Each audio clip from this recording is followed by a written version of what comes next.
दर्शकबिन नमस्कार। गायक तथा सङ्गीतकार विक्रम राईको मृत्युको कारण उनकी श्रीमती अर्जुना राईले खुलाएकी छिन्।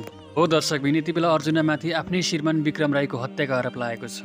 हो दर्शकबिन, यति बेला गायक विक्रम राईको मृत्युको कारण सामाजिक सञ्जालमा निकै भयानक बन्दै गएको छ। उसको मृत्युको कारण हृदयघात नभएर हत्या भएको भन्ने निकैले ठोक्का गरिसकेका छन् र यसको आरोप उसकै श्रीमती अर्जुनामाथि लागेको कारण अर्जुना सामाजिक सञ्जालमा लेख्छिन्, विक्रम राईको मृत्यु हत्याको कारण नभइकन हृदयघातकै कारण भएको हो। उसले गए राति धेरै रक्सी सेवन गरेको कारण पनि उसको मृत्यु भएको हुन सक्ने अर्जुना सामाजिक सञ्जालमा बताउँछिन्।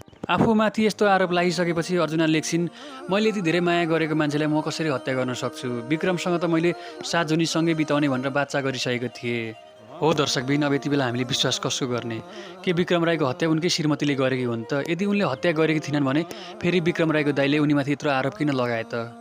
र यति बेला सामाजिक सञ्जालमा यो हत्याको काण्ड निकै चर्किँदै गएको छ। र तपाईँलाई के लाग्छ दर्शकबिन, विक्रम राईको हत्या उनकै श्रीमतीले गरेकी हुन् या हृदयघातकै कारण भएको हो? तपाईँको विचार प्रतिक्रिया तल कमेन्ट बक्समा लेखिदिनु होला।